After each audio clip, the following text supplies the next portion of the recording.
Hola, muy buenas noches a todos. Gracias por estar presentes y en forma virtual.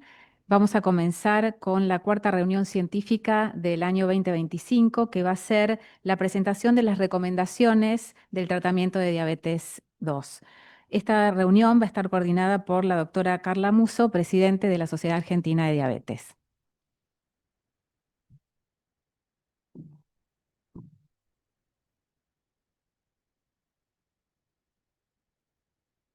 Hola, buenas noches a todos. Bueno, muchísimas gracias por estar acá hoy presentes y por todas las personas que se han conectado, que son muchas.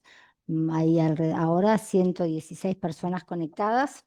Bueno, hoy la verdad es que es un día de fiesta, ¿no? Porque tenemos varias buenas noticias. Una de estas es esto que vamos a presentar hoy, que son las guías de tratamiento de la diabetes tipo 2. La verdad es que fue todo un logro. Desde hacía tiempo que veníamos pensando que teníamos que renovar las guías porque las últimas habían sido del 2016 y bueno, todos sabemos la cantidad de medicamentos que han aparecido en los últimos años y la verdad es que estaban muy desactualizadas. Y bueno, fue un esfuerzo de todos los que participaron, todos los médicos que estuvieron presentes, que ahora vamos a ver quiénes son. ¿Cómo pasaría ahí? Ahí, acá estamos. Bueno. Y para contarles un poquitito la historia, medio rápido, porque somos muchos para hablar, el 24 de agosto mandamos el primer mensaje por WhatsApp, lo fuimos pensando eh, y, y todos a los pocos minutos, si hoy revisaba el chat de ese día, a los pocos minutos todos decían, sí, participo, es un honor, qué bueno. La verdad que fue impresionante la respuesta.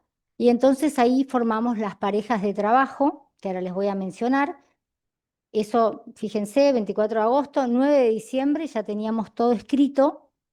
Nos reunimos en la sociedad desde las 9 de la mañana hasta las 6 de la tarde y bueno, todos presentaron sus trabajos, sus partes y discutimos, corregimos. La tuvimos, por suerte, a la doctora Andrea Morejón, que nos ayudó a coordinar todo esto, que era mucho, sobre todo el tema de la bibliografía también, que sabemos que a todos nos complica un poco. Y el 27 de febrero fueron enviadas a la revista para su publicación. Se publicaron primero online y después se publicaron ahora en la primera revista del año en papel. Así que bueno, todo esto fue un logro que por supuesto agradezco a todos y cada uno de los médicos que participaron, que fue un honor coordinarlos y fue una respuesta muy de todos amigos y de todos trabajar en equipo, ¿no? Que de eso se trata en la sociedad. Y la conformación de equipo fue así. El enfoque integral de bienestar en diabetes tipo 2, el doctor Martín Rodríguez y la doctora Silvia Lapertosa. Metformina, las doctoras Graciela Fuente y el doctor Isaac Sinay. Sulfonilureas y TZD, los doctores Gustavo Frechtel y Víctor Comendatore. Incretinas, las doctoras Cristina Feingold y Susana Salzberg. Los inhibidores CGLT2, la doctora Alicia Elbert y Hugo Sanabria. Insulinas, doctores Gabriela Rovira y León Litvak. Cirugía metabólica, la doctora María Yuma y yo, y el algoritmo fue realizado entre los doctores Hugo Sanabria, Alejandro de Dios, María Yuma y el doctor Sinay. Así que, bueno, los voy a invitar de cada pareja, elegimos a uno o se eligieron entre ellos para presentar hoy cada uno su parte y poder discutirlo o eventualmente hacer algunas preguntas. Acá tenemos a cada uno de los doctores que participaron. Los voy a presentar rápidamente porque todos los conocemos. La doctora Silvia Lapertosa es médica especialista en nutrición y diabetes, presidente de la Sociedad Argentina de Diabetes en el periodo 2022-2023, directora del posgrado de nutrición y diabetes. La doctora, bueno, y mucho más, pero vamos a cortar para que sea más rápido. La doctora Graciela Fuente en el tema metformina. Es médica especialista en medicina interna y diabetología, integrante del equipo interdisciplinario de cirugía bariátrica y metabólica del Hospital El Cruce. Y no, acá me falló la asistencia. La doctora Graciela Fuente no es la doctora Susana Fuente, es, yo leí lo que me pusieron. Perdón, Graciela, yo sé que fuiste jefa del servicio de nutrición del Hospital Durán, también expresidente de la sociedad. El doctor Gustavo Frechtel, en el tema TZI sulfonilureas, es director de docencia e investigación del Hospital de Clínicas, es investigador clínico del CONICET. La doctora Cristina Feingold, en el tema incretinas, es jefa del servicio de endocrinología y metabolismo de la unidad César Milstein, directora de la carrera médico especialista en endocrinología y también expresidente. La doctora de la sociedad, la doctora Alicia Elbert, en el tema inhibidores de SGLT2, es médica nefróloga especializada en diabetes, directora de CEREA, Centro de Enfermedades Renales e Hipertensión Arterial. La doctora Gabriela Rovira, en insulinas, es médica endocrinóloga del Hospital Británico y es actual vicepresidente de la Sociedad Argentina de Diabetes. La doctora María Yuma, en cirugía metabólica, es médica especialista en nutrición, magíster en diabetes y forma parte de la comisión directiva actual. En el doctor Alejandro de Dios, que va a estar en el tema algoritmos, es especialista universitario en medicina interna, médico especializado en diabetología.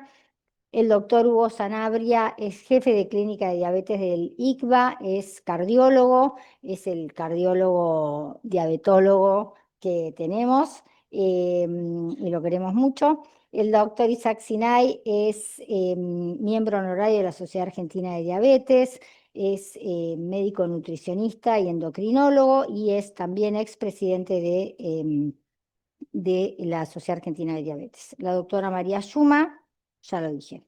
Así que bueno, ahora le pido que a la doctora Silvia Dapertosa, que, ¿qué pasó? No, perdón. Ahí tienen todas las fotos de todos. Conflictos de interés, esto es algo que les tenía que mostrar. Están todos los conflictos de interés de todas las personas que escribieron y de aquellos que no tenían conflictos de interés también. Y la otra buena noticia es que salió hace la semana pasada la nueva resolución 2021 del 25, donde tenemos algunas ventajas, sobre todo para los que escribimos mucho, para todos nosotros que tenemos que escribir planillas. El diagnóstico, la planilla de diagnóstico se va a hacer por única vez, excepto que haya algún cambio en el diagnóstico.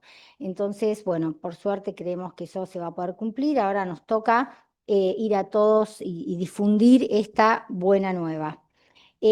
También la incorporación de los inhibidores de SGLT2 en pacientes con diabetes con fracción de eyección reducida, menos de 40%, reflectómetro parlante para pacientes no videntes, monitoreo continuo de glucosa intermitente o en tiempo real para pacientes con diabetes 1 que tengan algunas características. Después lo vamos a ampliar y vamos a mandar por mail a todos los socios para que tengan claro cuáles son digamos, lo nuevo que se incorporó.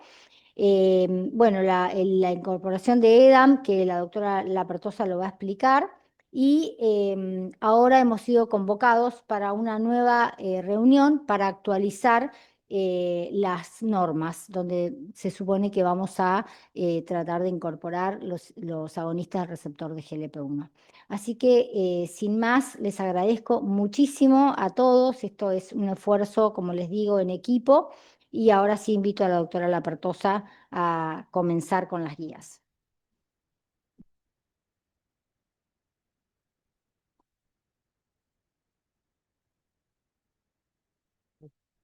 Sí. ¿Cómo acá?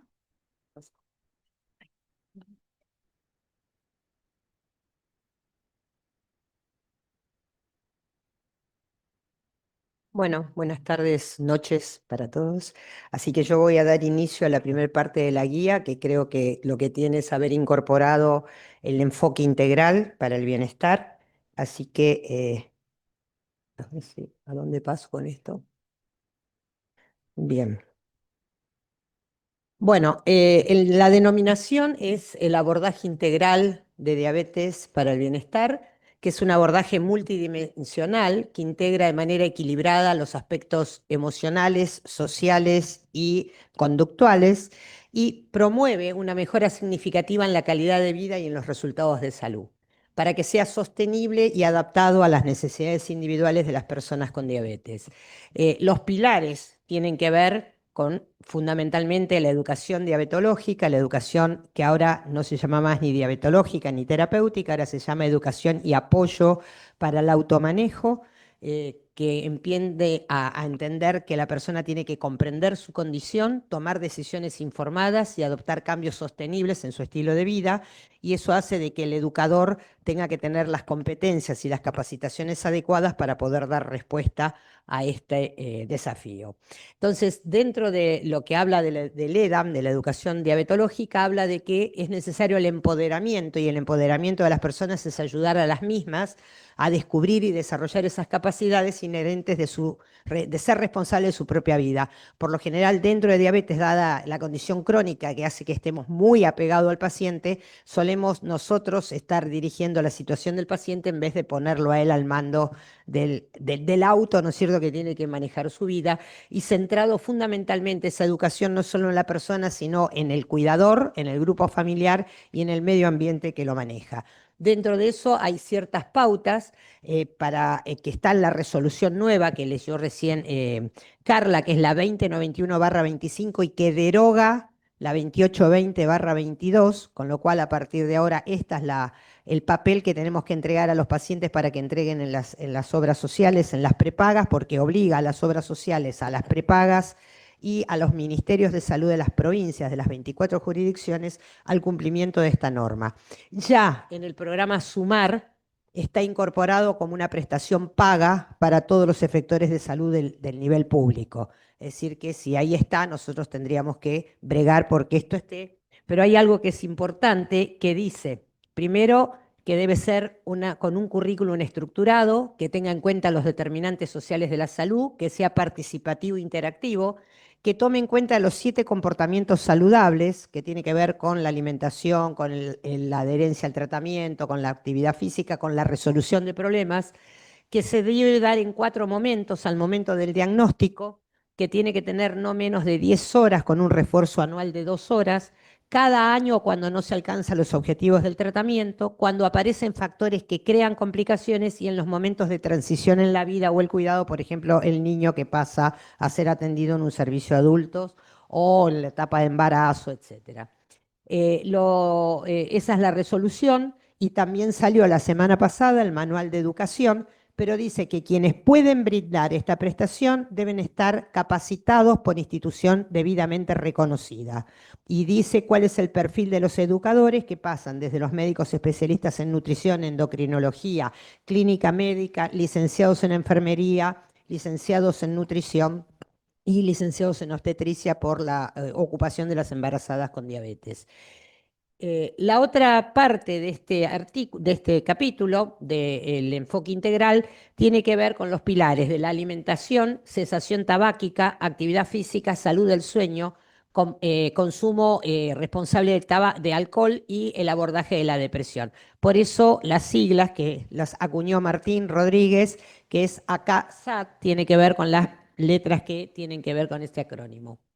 Con respecto a la alimentación, habla de promover y apoyar patrones de alimentación saludable con variedades de alimentos ricos en nutrientes y en porciones adecuados, y alcanzar y mantener los objetivos del peso corporal, conseguir los objetivos individualizados de glucemia, presión y lípidos, retrasar o prevenir las complicaciones como objetivo del plan nutricional y mantener el placer de comer, proporcionando mensajes sin prejuicio sobre las opciones de alimentos.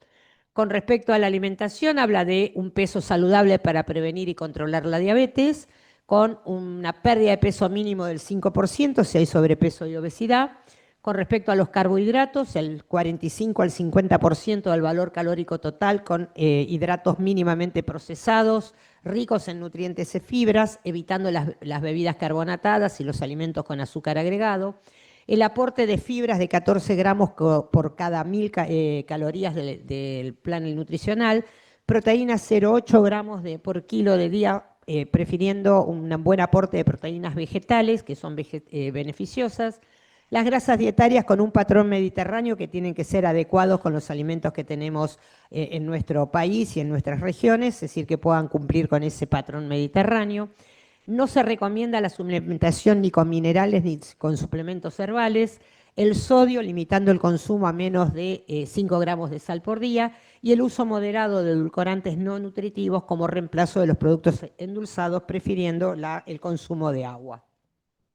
Con respecto a la recomendación para la realización de actividad física, dentro de las guías están divididos en ejercicios aeróbicos, de fuerza, de flexibilidad y equilibrio, y cada uno de ellos tiene ejemplos de cómo hacerlos, en qué intensidad, frecuencia, duración y progresión deben hacerlos, y en la tabla está claramente especificado dentro de las guías, y que no me voy a extender por tema de tiempos. Con respecto a las otras recomendaciones, en la cesación tabáquica, evaluar en cada visita y aconsejar la cesación de la misma, y un contrato de salud para dejar de fumar. Con respecto al sueño, evaluar los trastornos del sueño, especialmente el síndrome de apnea, usando herramientas de cribado como un cuestionario, el Stop Bang. La guía tiene algunas herramientas que usan estos cuestionarios que se plantean acá. Derivar a especialistas en medicina del sueño cuando sea necesario, y aconsejar la implementación de hábitos que faciliten el sueño, por ejemplo, dejar los celulares y los aparatos durante la hora del sueño, ¿no? El alcohol, en caso de consumir alcohol, se aconseja no exceder los límites diarios recomendados de una bebida para las mujeres y 2 para los hombres. Una medida sería: las personas con diabetes y no toqué nada yo, y MALT deben restringir al máximo el consumo de alcohol. Y con respecto a la depresión, el cribado anual regular de síntomas depresivos, usando herramientas válidas como el WHO-5 o el PHQ-9, que son 2 herramientas muy cortitas que nos permiten en el consultorio hacerlo, y considerar la evaluación de la depresión al momento del diagnóstico de complicaciones o cambios significativos en el estado médico de la persona, y muchas veces en lo que es la barrera de adherencia al tratamiento de las personas que atendemos. Entonces, cerrando, esta evaluación del estado de bienestar se basa en las patas que habríamos hablado: la educación para el automanejo, la alimentación, la cesación tabáquica, la actividad física, la salud del sueño, el consumo responsable de alcohol y el abordaje de la depresión. Así que bueno, muchas gracias, y continúa la otra parte de las videos.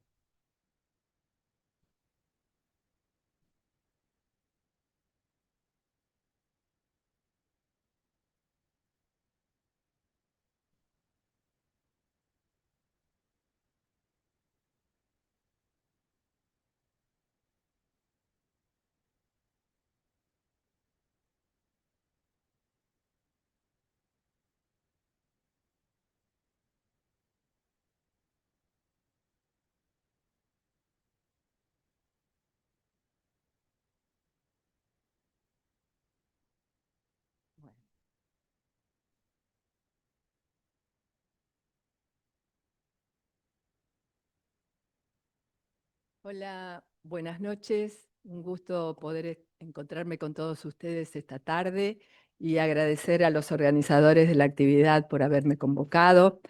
Tuve el placer de trabajar con el doctor Isaac Sinai para poder redactar, dentro de las drogas que reducen la insulinoresistencia, a una droga que no necesita presentación de ninguna manera, que todos conocemos, que todos utilizamos y que le decimos habitualmente la santa. Así que ustedes se darán cuenta que voy a hablar de la metformina. No tengo conflictos de interés con esta. Bueno, no tengo conflictos de interés con respecto a esta presentación, y quiero aclarar que voy a hacer énfasis en conceptos que pensamos con el doctor Sinai que son centrales, que hacen a la importancia de esta droga dentro del algoritmo de tratamiento, y donde también hemos incluido nuevos conceptos que no estaban presentes en la guía de 2016, pero voy a tratar de no repetir otras observaciones que sí ya teníamos y conocíamos. Además, todos utilizamos esta droga.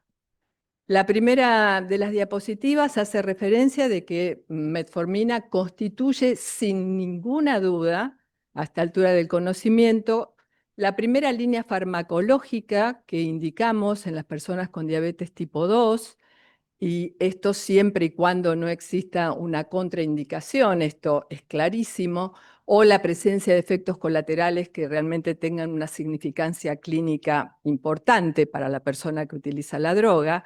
Y podemos indicarla, como todos sabemos, en forma de monoterapia o, por el contrario, puede estar combinada con cualquiera de los agentes que utilizamos en la práctica cotidiana y que han demostrado un efecto benéfico, por supuesto, positivo, y especialmente en estos últimos años que utilizamos los fármacos con beneficio no solamente metabólico, sino cardiovascular y renal. Y todo esto puede ser desde el diagnóstico. Hicimos mucho énfasis en aspectos de seguridad y precauciones. En esto creo que una guía, una recomendación como la que construimos, que va a tener acceso a toda la comunidad médica, debe tenerse presente específicamente todos estos aspectos de seguridad y precauciones. En cuanto a la dosificación, tomamos como consideración la tasa de filtrado glomerular estimado, para determinar si utilizamos una dosis máxima o si vamos decreciendo la indicación hasta, por supuesto, la contraindicación si el paciente tiene un filtrado glomerular de menos de 30 mililitros. Dejamos de lado la concentración de creatininemia como parámetro de stop en la medicación. Un apartado novedoso fue que colocamos el consejo de la determinación de la concentración de vitamina B12, puesto que esto está claramente demostrado que los usuarios crónicos de metformina pueden tener una disminución de esta vitamina. Por otro lado, hicimos énfasis en aspectos de seguridad, pero con una diferencia con respecto a la guía del 2016 en cuanto a un punto de corte en el grupo etario de 80 años o más. Hemos agregado el concepto de fragilidad y esto creo que es sustancial, puesto que una persona por tener 80 años, si no tiene los puntos que definen la fragilidad, puede utilizar perfectamente la medicación. Por otro lado, recordamos la importancia de tener en cuenta todos los aspectos relacionados de la utilización de contrastes endovenosos y la indicación de cirugías programadas de distinta complejidad, mediana o alta, donde se aconseja la suspensión de la droga, pero no 5 días antes, 7 días antes, como suelen preguntar los pacientes, puesto que es suficiente con una suspensión de 24 horas previas a la cirugía y se puede reincorporar la medicación, siempre teniendo en cuenta el aporte de agua para esta persona. Mencionamos también el tema de la acidosis láctica como una complicación absolutamente infrecuente, pero potencialmente mortal, por lo cual también debemos tomar las medidas precautorias al respecto. Otro de los puntos que hemos agregado es el de las interacciones farmacológicas droga-droga. Todos reconocemos que los pacientes con diabetes tienen una polifarmacia muy importante habitualmente y la mayoría de ellos pueden estar recibiendo inhibidores de la bomba de protones, distintos tipos de antibióticos o antisépticos, los tan mentados antiinflamatorios no esteroides, con lo cual todo esto puede disminuir la eliminación de la droga y tener una mayor concentración. Por otro lado, cuando se combina metformina con ciclosporina, puede aumentar la toxicidad renal. Incorporamos 2 figuras, una de ellas es esta, en donde se hace mención de los principales mecanismos de acción metabólica.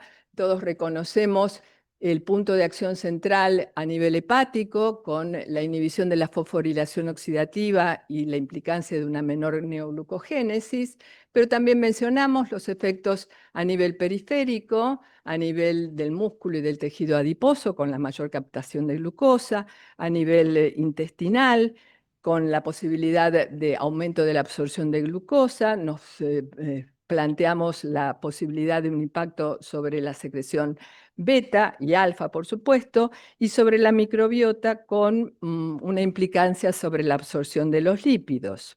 El segundo de los cuadros de las figuras hace referencia a otros mecanismos que tengan la posibilidad de implicar un efecto benéfico cardiovascular, y esto correspondería a nivel de la enfermedad coronaria, la insuficiencia cardíaca y a nivel central sobre el accidente cerebrovascular. Un punto interesante y que el doctor Sinay y yo discutimos y analizamos y concordamos los dos es que en aquellas personas con diabetes tipo 2, incluso desde el diagnóstico, en donde se encuentra un alto o muy alto riesgo cardiovascular o incluso el evento ya producido, por ejemplo, un infarto agudo de miocardio, y en donde todos vamos a pensar en la indicación de un inhibidor SGLT2 o un agonista de receptor GLP-1, no hay una evidencia que nos lleve a excluir a la metformina de este tratamiento, con lo cual se plantea una indicación doble o triple terapia para conseguir todos los efectos beneficiosos de las distintas drogas. Otro aspecto que es novedoso para esta guía 2025 es el concepto de metformina y su utilización durante el embarazo, tanto en mujeres con diabetes tipo 2, pero también incluimos a las mujeres que tienen síndrome de ovario poliquístico. No hay evidencia de que produzca teratogenicidad la metformina en el primer trimestre del embarazo, pero todos conocemos que atraviesa la placenta a partir del segundo trimestre. Entonces, la recomendación es que mujeres con diabetes tipo 2 y síndrome de ovario poliquístico puedan utilizar la medicación hasta la semana 12. Después, por supuesto, en cada situación individual se evaluará y se charlará con la paciente. Llegando a las recomendaciones, pusimos 3 puntos y luego un énfasis especial en un cuarto. El primero de los puntos de las recomendaciones con respecto a la metformina es que si el paciente está con cambios de estilo de vida, como lo precisó la doctora Lapertosa, abarcando todos los aspectos, y especialmente porque es un paciente que no presenta un deterioro clínico metabólico importante o tiene un tiempo de evolución aparentemente corto y no ha respondido a ese cambio de estilo de vida, bueno, ahí se aconseja la indicación de la metformina. Pero somos enfáticamente decididos en la asociación conjunta, en la indicación al mismo tiempo de metformina más cambio de estilo de vida, si este paciente tiene evidencia de una evolución más prolongada o un deterioro clínico o metabólico más importante. Por supuesto, la metformina puede ir como monoterapia o asociada a cada una de las intervenciones farmacológicas que todos nosotros conocemos. Y finalmente hacemos este énfasis puntual en que, y ya lo he mencionado a lo largo de la charla, si es necesario la indicación de fármacos antihiperglucemiantes que tienen efecto benéfico cardiometabólico, renal, incluso hepático, y creemos que todavía faltan muchos efectos benéficos para seguir demostrando, esto aconsejamos en esta guía que se sume a metformina, teniendo así un enfoque terapéutico de doble o triple esquema, por supuesto, mientras no existan contraindicaciones o intolerancia. De esta manera les agradezco la atención y, bueno, si hay después preguntas podemos charlarlas. Gracias.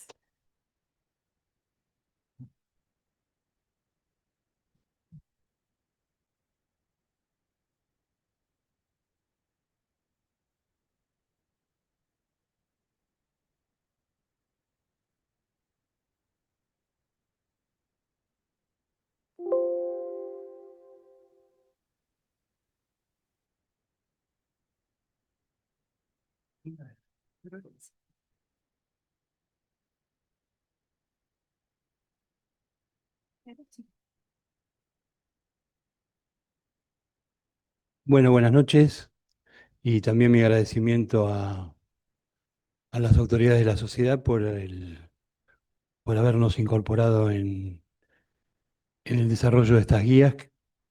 Qué bueno que nos tocó a nosotros la parte de sulfonilureas y tiazolindiona junto con Víctor Commendatore. Así que bueno, vamos a ir calentando motores para lo que va a venir después, que es lo más sustancioso en las drogas nuevas. Repasando el mecanismo de acción, sabemos que las sulfonilureas aumentan la secreción de insulina, son secretagogos por actuar sobre su propio receptor, SUR1, ubicado fundamentalmente a nivel pancreático, y lo hacen de manera independiente. O sea que indudablemente está presente el potencial de hipoglucemia a diferencia de los nuevos secretagogos, como luego vamos a ver. Ahora, estas dos complicaciones, digamos, de efectos adversos, que son la hipoglucemia y el aumento de peso, con las últimas generaciones de sulfonilureas se han visto disminuido.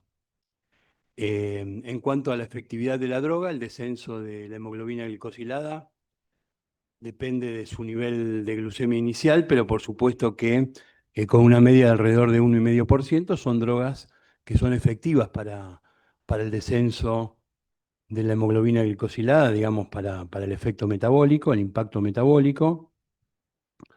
Y en cuanto a las dosis, la recomendación que hemos hecho con Víctor es gliclazida hasta 30 miligramos 2 veces por día, o sea, una dosis total en 24 horas de 60 miligramos, y glimepirida dosis máximas de 8 y glipizida hasta 15. No recomendando la utilización de clorpropamida y glibenclamida por los efectos hipoglucémicos que conocemos en cuanto a efecto adverso. En cuanto a las personas con diabetes tipo 2 tratadas con glimepirida versus linagliptina, se observó que la ganancia de peso se mantuvo en alrededor de un efecto, si bien un aumento de peso poco significativo para esta droga glimepirida. En el estudio Gray, el efecto de la hipoglucemia en la rama tratada con glimepirida también fue, si bien fue significativo, fueron pocos casos entre todos los participantes. Y la glicazida tiene el menor riesgo de hipoglucemia dentro de este grupo, aumentando escalonadamente el riesgo de hipoglucemia con glipizida, glimepirida y las no recomendadas clorpropamida y glibenclamida. Entonces, las sulfonilureas han sido parte del esquema para el control de los niveles glucémicos y como segundo agente en el GRAY se comprobó pequeño aumento de riesgo de hipoglucemia comparado con otros agentes y riesgo de coronariopatía, como se ha hablado muchas veces con respecto a sulfonilureas, similar a sitagliptina y glargina. Algunas subpoblaciones deberían evitar las sulfonilureas, como son los pacientes con diabetes autoinmune del adulto, y otras poblaciones que se benefician con la utilización de sulfonilureas, como son pacientes con MODY3 y algunos pacientes con mutaciones en diabetes neonatal, en el gen del regulador, ¿cómo se llama? Del receptor de potasio. Y son muchos, obviamente son mucho más económicos que que las nuevas drogas, análogos de GLP-1, inhibidores de SGLT2, o sea que todavía mantenemos y recomendamos a las sulfonilureas dentro de la posibilidad de la utilización, como lo vamos a ver luego en el algoritmo. Y deben formar parte de los formularios terapéuticos y muchos pacientes con bajos recursos quedarían sin un tratamiento adecuado si no contáramos con estas drogas que tienen su especificación muy bien definida, como vamos a ver luego en el algoritmo. En cuanto a las meglitinidas, la repaglinida, como todos sabemos, son de acción más corta, actúan sobre el mismo receptor SUR1 y tienen esta menor posibilidad de desarrollo de hipoglucemia, pero un aumento de pesos similar al de las sulfonilureas, disminuyen con menor eficacia los niveles de hemoglobina glicosilada, alrededor de 1%. No hay evidencia en cuanto a su impacto en el deterioro de célula beta, y la repaglinida se administra por vía oral en dosis máxima de 12 miligramos por día, siempre con las comidas principales, porque su efecto hipoglucemiante corto y breve, fundamentalmente lo que hace es favorecer la disminución de la hiperglucemia postprandial.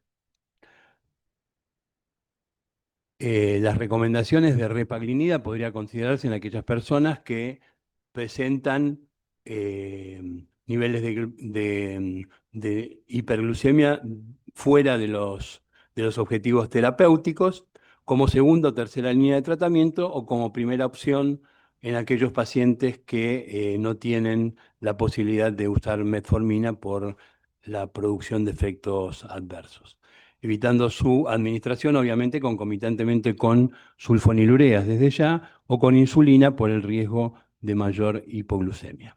Y por último, las tiazolindionas, que son drogas orales utilizadas para el tratamiento también de la diabetes de tipo 2, con demostrada eficacia para reducir la glucemia como mecanismo de acción de disminuir la sensibilidad periférica a la insulina, fundamentalmente como primer efecto de sensibilizador y luego, como segundo efecto sensibilizador, la disminución de la sensibilidad hepática a la insulina.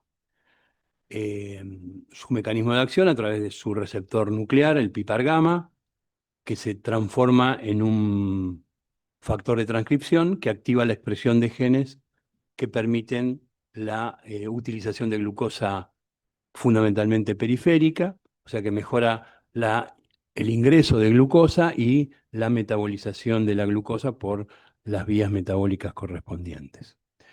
Las tiazolindionas tienen efectos realmente positivos, ya que la acción de la droga se hace a través de adiponectina. La adiponectina, como sabemos, tiene varias acciones favorables, antiinflamatorias, antioxidantes, disminución de la resistencia periférica a la insulina. Y además disminuyen la expresión de moléculas como TNF-alfa y otras citoquinas proinflamatorias, lo que hace su acción antiinflamatoria.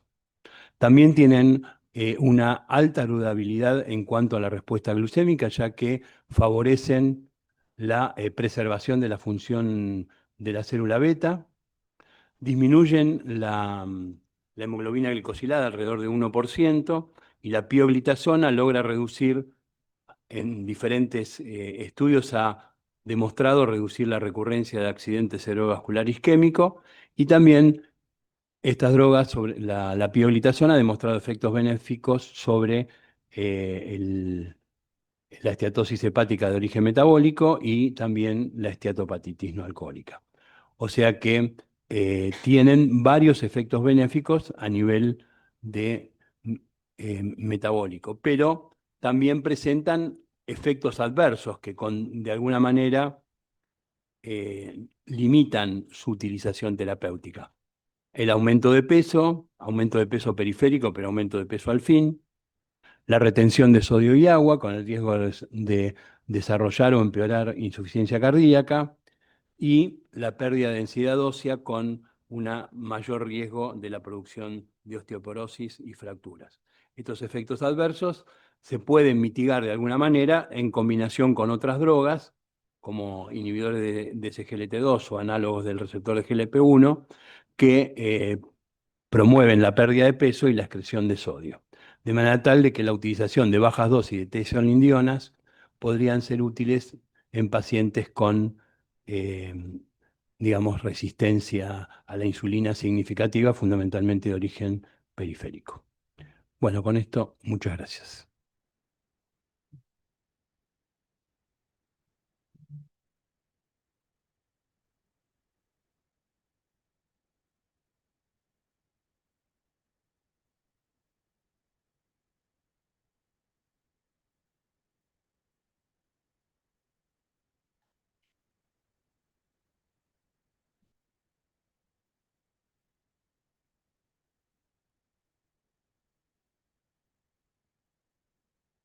¿Y lo veo acá? Sí.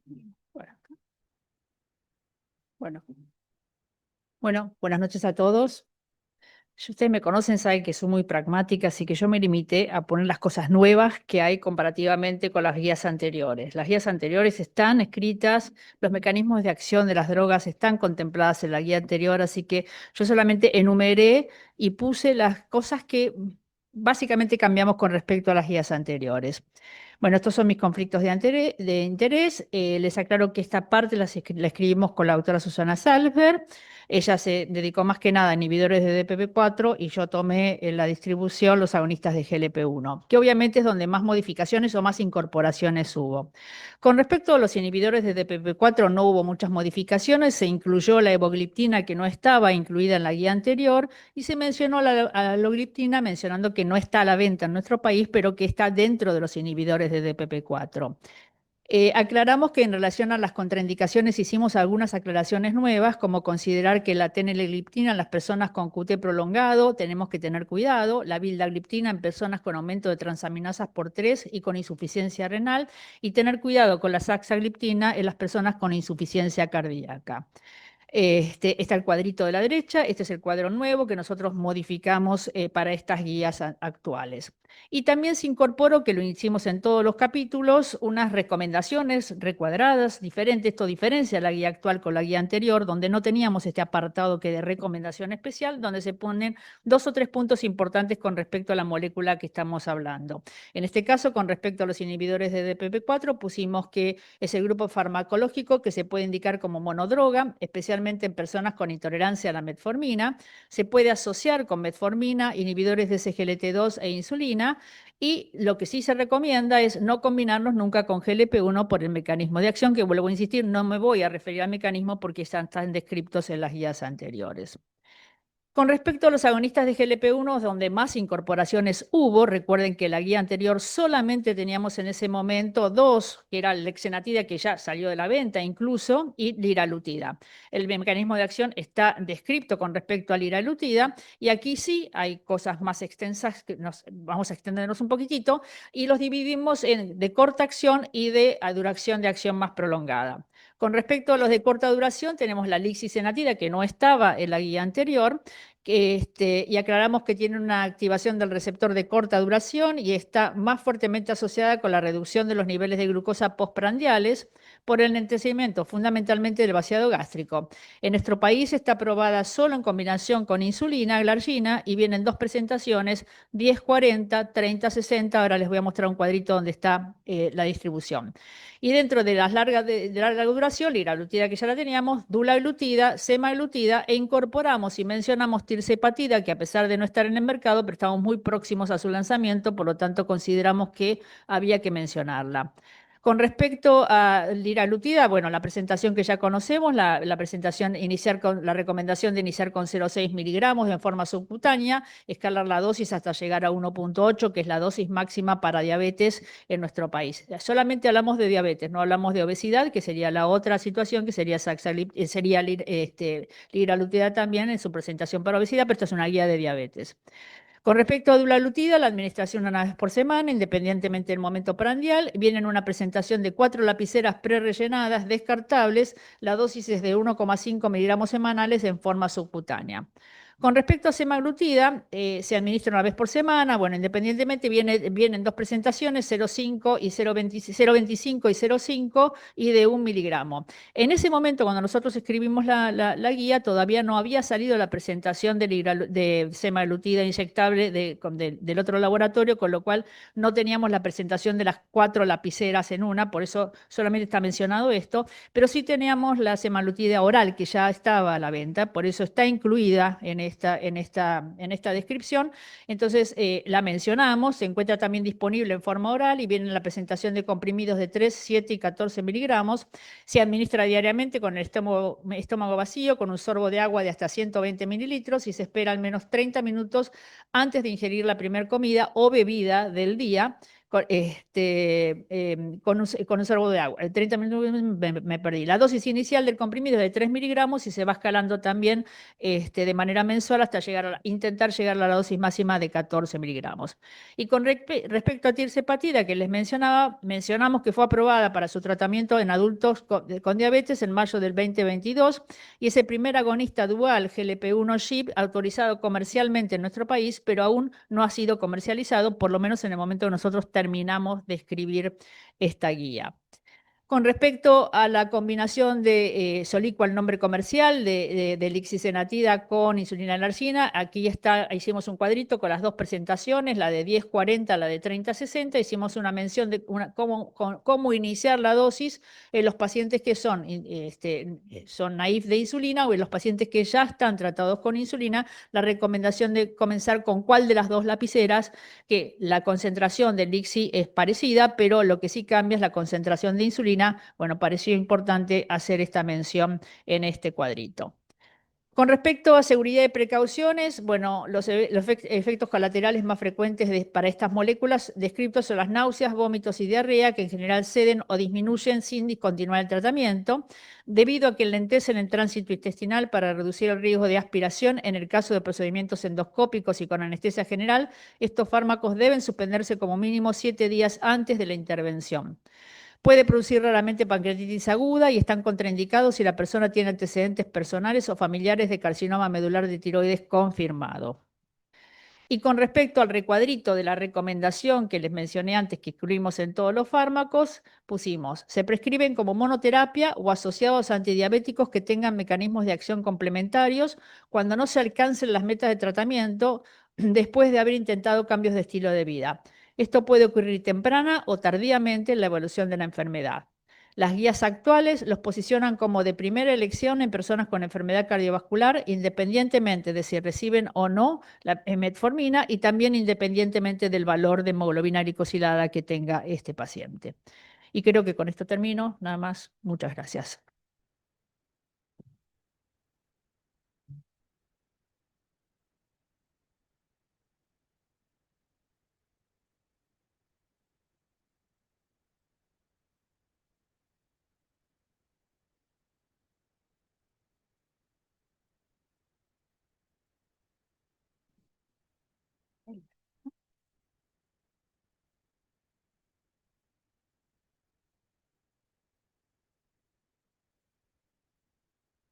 Bueno, buenas noches.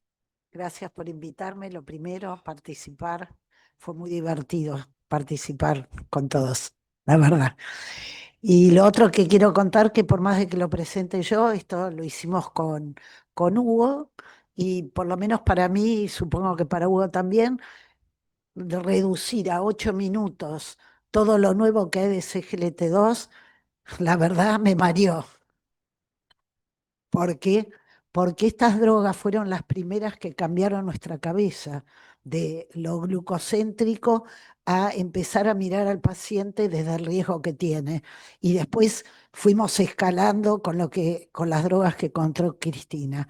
Y para eso, acá, para eso un poquito hicimos unos cuadros que acá están resumidos, pero que están en las guías, con Hugo. Estos son mis conflictos de interés, para mostrar cuál es el argumento para que estas drogas sean elegidas en lo que vamos a ver al final de la historia, en los riesgos cardiovasculares, en el paciente con alto riesgo o muy alto riesgo, en la enfermedad renal. Y para eso lo primero son los estudios cardiovasculares. Ahí le puse las cifras de la bajada en el MACE, en la internación y las características. Estos son los 4 grupos que empezaron para bajar la glucemia, eran todos pacientes con diabetes. Y el último es objetivo renal, los 3 primeros objetivos cardiovasculares. Y ahí vemos claramente lo primero que llamó la atención, especialmente en el Credence, que a pesar de que no bajaba la hemoglobina glicosilada, el paciente tenía tanto el beneficio cardiovascular primario como el beneficio renal primario en el estudio del Credence. ¿Y después qué pasó? A medida que vamos avanzando en la medicina, lo que aparece después se sigue proyectando con cosas nuevas. Entonces, lo primero, esto dio reducción del MACE, que abarcaba infarto no fatal, ACV no fatal y muerte cardiovascular, así como la internación de insuficiencia cardíaca. En los primarios, que fueran cardiovascular, y en el del CRIES también. Y empieza a verse el beneficio en pacientes con enfermedad renal avanzada, que era el CRIES. Quiero hacer una observación que para mí es muy importante. Los 3 primeros trabajos, los pacientes estaban con función, casi el 60%, con más de 60 de filtrado y menos de 30. ¿Por qué quiero decir esto? Porque me parece importante para las conclusiones finales. Después empiezan los trabajos con insuficiencia cardíaca. Primero con los reducida, que son los 2 primeros, el DAPA-HF y Emperor Reduce. Ahí también les aclaré cuánta función bajaban, tanto en muerte cardiovascular, insuficiencia cardíaca, internación o muerte cardiovascular. Y los segundos del lado, que no sé si izquierdo o derecho para ustedes, los que eran de preservada, que se ve exactamente lo mismo, siendo las primeras drogas que aportaban esto para nuestro tratamiento. Y les puse en azul cuánto mejoraban, porque los datos, por supuesto, propongo que lean las guías, pero para que las vean visualmente. Y entonces acá la otra conclusión, independiente de cuál sea la fracción de eyección. Pero ahí yo también puse de la presencia de diabetes. Y lo primero que quiero decir es que estas drogas en pacientes de alto riesgo, muy alto riesgo cardiovascular, no importa la hemoglobina que tengan, porque le queremos proteger el corazón y el riñón. Y no importa cuál fracción de eyección tengan, ¿no? Tenemos que evaluar el riesgo. Y después, ¿qué pasó? Empiezan los trabajos propios de enfermedad renal. Y acá fue la gran sorpresa, y para mí doble, porque soy nefróloga, ¿no? Entonces, no disponíamos de drogas que puedan prevenir el desarrollo de la enfermedad renal en diabetes, que tuvieran diabetes, y hoy ya sabemos que aunque no tengan diabetes, en un montón de otras enfermedades renales. Los que tenían pacientes sin diabetes, como ustedes saben, son DAPA-CKD, que fue el primero. Ahí quedaron afuera poliquistosis, pacientes con patología inmunológica, pacientes con corticoides. Cuando se agrega EMPA-KIDNEY, hay una diferencia, que ahí ya hay pacientes con normoalbuminuria, como se llamaba antes, pero no importa porque es más claro, entre 20 y 45. O sea que ampliaron muchísimo el beneficio en enfermedad renal. ¿Y ahí qué se vio?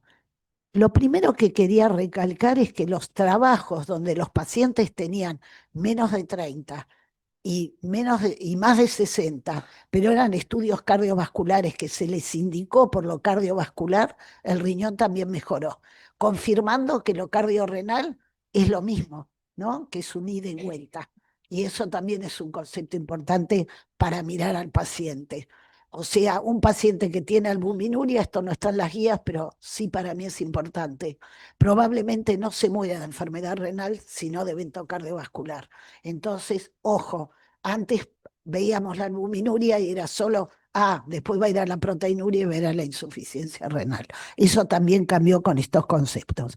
Y fíjense ustedes cómo bajaron los compuestos primarios de los trabajos, tanto del CLIRES, que eran todos con diabetes. Ahí en el grafiquito con Hugo pusimos cuáles no tenían diabetes en cada grupo, y también cuántos tenían insuficiencia cardíaca y cuántos eventos, simplemente para tener un resumen de tantos datos que no podemos incorporar en la cabeza de cada uno. Y ahí vemos claramente que con diabetes o sin diabetes son drogas que mejoran la evolución de nuestros pacientes que tienen diabetes y a otros que no la tienen. Y entonces, no voy a hablar de cada uno de los mecanismos de acción, pero me pareció interesante, y a Hugo también, hacer un resumen rápido. Reduce la hemoglobina glicosilada entre 0,6 a 1%. me confundí porque quería aclarar una cosa que me parece súper interesante. En los estudios renales, como no se genera la glucosuria, que por supuesto todos conocen que es un mecanismo, hubo también aumento de la hemoglobina glicosilada en algunos de ellos de 0,3 y el beneficio cardíaco y renal también se vio, confirmando que los otros mecanismos, más allá del hemodinámico, por supuesto la bajada de la glucemia, que no es lo más importante, el intercambio de sodio hidrogenión en el túbulo, el beneficio del metabolismo energético, el beneficio celular, tanto cardíaco como renal y probablemente de otros órganos, es quizás lo más importante, aún más importante que lo hemodinámico. Y hay 2 o 3 datos que por ahí no los tenemos en cuenta, que baja el ácido úrico, que es un efecto en la disfunción endotelial, que es la problemática que nexa el corazón con el riñón, que a veces no lo tenemos en cuenta, y no hay ninguna droga hoy en día demostrada que baje el ácido úrico clínicamente significativo en cosas que sean diferentes a la gota. Y lo otro es que aumenta un poquito el hematocrito y eso siempre viene bien, tanto para el corazón como para el riñón. Y yo creo que jerarquicemos todos los mecanismos intracelulares y que apuntan a 2 órganos claves para la sobrevida de nuestros pacientes, que es lo cardíaco primero, porque se mueren más de eso que de enfermedad renal, pero cuando se desarrolla la enfermedad renal aumenta ese riesgo en forma muy importante. Y para concluir, quiero dar algunos conceptos que me parece importante. La dosis diaria de la DAPA, como ustedes saben, todos la conocen, 10 de EMPA, 10 a 25, no pusimos en las guías sí está, pero acá simplemente hablo de lo que está disponible para nosotros, más de 20, continuar hasta diálisis, no se necesita ajuste por enfermedad renal. Un criterio que cambió mucho es cuando empezamos a dar estas drogas, caía el filtrado, caía con 30, todos nos asustábamos, yo por lo menos, y yo me sigo asustando, no quiere decir que no me asuste. Lo que sé es que si cae menos de 30, estoy tranquila que después le va a mejorar y no tiene importancia. Pero hoy lo que sí cambió en las normas, aunque no tenemos evidencia de eso, es que si el paciente le cae por arriba de 30, puede ser porque no lo evaluamos previamente, que esté muy cerca de la bulimia, o que el paciente no tome líquido, o que el paciente tenga alguna patología como una estenosis de la arteria renal. Ahora, bajó más de 30, vuelve a recuperar la función, por ahí se puede volver a ponerlo, pero eso es individualizarlo y conversarlo con el paciente porque no está demostrado científicamente esa. Lo otro, no hay inconveniente con los diuréticos si el paciente no está muy eubolémico, adecuar, bajar un 20% la insulina si el paciente está muy cerca del control habitual, evaluar la necesidad de continuar con la sulfa por el riesgo de hipoglucemia, especialmente si está muy cerquita de su control. Un concepto importantísimo para la gente que no está acostumbrada a usarla, no para ustedes, que los que están acá seguramente ya la han usado, diagnosticar que el paciente no tenga insulinopenia. Y si tiene insulinopenia o tienen dudas, mándenselo al diabetólogo con experiencia. Perdón que diga esto, pero eso es riesgoso. Lo otro es adecuar la ingesta hídrica y contraindicar alimentación cetónica. Eso, por favor, hay que enseñarlo. Suspender 24 horas antes de la cirugía el uso de contraste, tanto oral o endovenoso, porque puede haber problemas con eso, eventos agudos infecciosos o gastrointestinales. Hoy ya se sabe que lo cardiológico se puede incorporar aunque el paciente esté internado. Y contraindicaciones potenciales, infección urinaria recidivante. Quiero aclarar esto, no generan infección urinaria per se, sí genitales, y no usar si el paciente tiene isquemia crítica. Muchísimas gracias por haberme invitado.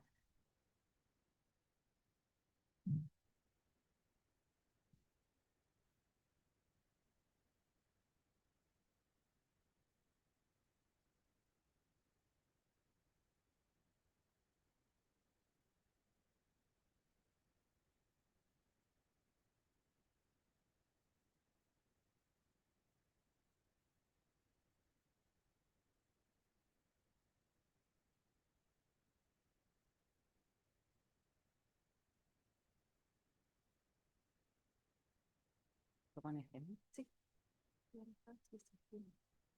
Bueno, muchas gracias por estar acá. Y les cuento que esta parte la escribimos León Litvak y yo. Yo quería que fuera él el que lo presentaba y él quería que fuera yo, así que bueno, lo presento yo. Ganó, ganó Freddy. Bueno, esta parte es acerca de la insulinoterapia en diabetes 2. Como sabemos, la insulina es una herramienta fundamental en el tratamiento de la diabetes, pero en los últimos años, como vimos, los nuevos tratamientos han hecho que la insulina caiga un escalón en el algoritmo terapéutico. Entonces, de todas maneras, tenemos que indicar insulina en todo paciente que presenta glucemias en ayunas mayor a 300 o una hemoglobina glicosilada mayor a 10. Esta es una diferencia respecto a la guía anterior, donde la glucemia en ayunas debería ser más de 250 y la glicosilada más de 9 para indicar insulinoterapia. Una aclaración, estas son recomendaciones y son guías, de todas maneras tenemos que ver en cada caso particular si las vamos a utilizar o no, es una sugerencia. Entonces, se indica en pacientes con glucemias mayores a 300 o glicosiladas más de 10% con signos catabólicos y aquellos que no han logrado el control o la meta que deseamos terapéutica con los tratamientos anteriores orales o inyectables no insulínicos. También la vamos a utilizar en forma definitiva en pacientes con enfermedad avanzada órgano-específica y tenemos que tener en cuenta que hay usos transitorios como son las enfermedades agudas, las descompensaciones agudas, las hospitalizaciones, cirugías, el embarazo, estados de desnutrición y ante la imposibilidad de utilizar otros fármacos, por ejemplo, en el caso de alergias. Respecto a el inicio de la insulinoterapia, es fundamental considerar el aspecto educativo. Como mencionó Silvia antes, todo paciente que cambia de tratamiento, que no llega a los objetivos, debemos tener en cuenta reforzar la educación y acá sería el caso de las 2 horas adicionales, por ejemplo, para reforzar educación respecto al inicio de insulina. ¿Y dónde vamos a hacer foco? Especialmente en lo general, en cuanto a la alimentación, tener en cuenta adaptar los hidratos de carbono para evitar hipo o hiperglucémicas y controlar el aumento de peso.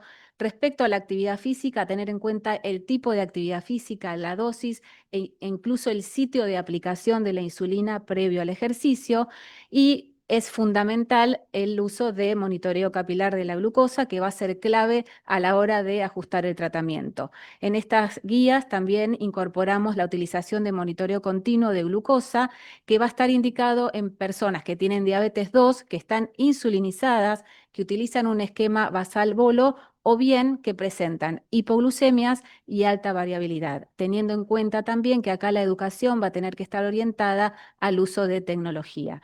Y fundamental y esencial es educar respecto a las técnicas de inyección, a los sitios de aplicación y a la toma de decisiones respecto fundamentalmente a la prevención y manejo de las hipoglucemias. También tener en cuenta que todo paciente insulinizado debe conocer acerca del uso del glucagón. ¿Y cómo vamos a comenzar con insulinoterapia? La dosis de insulina inicial, de insulina basal, que la que vamos a elegir va a depender de costos, de recursos y del paciente propiamente. Iniciamos con una dosis de 0,1 a 0,2 unidades por kilo de peso. En la guía anterior hablaba solo de 0,2 unidades. Podemos comenzar con dosis más bajas o bien elegir una dosis fija de 10 unidades, teniendo en cuenta que probablemente lo vamos a tener que comenzar utilizando a la noche y monitorizar la glucemia en ayunas para ver el impacto. El ajuste debe ser cada 3 o 5 días en forma individualizado y el objetivo de glucemia en ayunas, teniendo en cuenta que esto es en general, no en particular, según cada paciente va a ser diferente, va a ser entre 80 y 130. Si no logramos la meta deseada con el paciente, vamos a pensar en la utilización o bien de agonistas de GLP-1, que ahora vamos a ver cómo lo iniciamos, o en el caso de que ya el paciente estuviera utilizando estas drogas, vamos a tener que incorporar las insulinas prandiales, haciendo foco en la glucemia postprandial. La forma de inicio de estas insulinas es 2 a 4 unidades o bien el 10% de la dosis basal, y hay que ajustarla entre 1 a 2 unidades cada 3 a 5 días, teniendo como meta postprandial general 180 y teniendo en cuenta que algunos pacientes vamos a buscar una meta diferente, tal vez más baja, por ejemplo el embarazo o a un paciente que lo queremos tener muy intensificado. ¿Cuándo usamos combinación de insulina basal más agonistas de GLP-1? El beneficio combinado de este uso doble va a tener en cuenta el impacto de la insulina basal. Vamos a mejorar la glucemia nocturna, la glucemia plasmática en ayunas, pero también vamos a tener impacto sobre la glucemia postprandial por los beneficios adicionales del agregado de agonistas de GLP-1 que ya bien los mencionó Cristina. ¿Cuál es la recomendación? Entonces, todo paciente que tiene glucemia en ayunas controlada, pero que su hemoglobina glicosilada está fuera de meta, hacemos foco en la glucemia postprandial y pensamos en el uso combinado de insulina basal y agonistas de GLP-1. O en aquellos pacientes que estén usando altas dosis de insulina basal, pero no se logra el control adecuado de la glucemia plasmática en ayunas y la hemoglobina glicosilada, y que además queremos lograr beneficio cardiorrenal. La forma de uso en Argentina tenemos la opción de utilizar ambas medicaciones en forma separada o combinadas en la coformulación de insulina glargina más lixisenatide, que también lo mencionó Cristina. Si ya usaba agonista de GLP-1, la dosis de inicio de la coformulación tiene que ser entre 10 y 15 unidades de Iglar-Lixi según la glucemia plasmática en ayunas. Si usaba hasta 40 unidades, la que tenemos que elegir es la versión 10-40. En cambio, si usaba dosis mayores de insulina basal, vamos a tener que elegir por la coformulación 30-60. El ajuste de dosis de esta combinación va a depender del objetivo glucémico en ayunas que tenemos para el paciente y de la tolerancia. En el caso del uso de coformulación en una sola aplicación, el ajuste debe ser semanal. Ahora, si utilizamos insulina basal separada al agonista de GLP-1, el ajuste del agonista de GLP-1 debe ser mensual y el ajuste de la insulina semanal la vamos a hacer cada 3 a 5 días.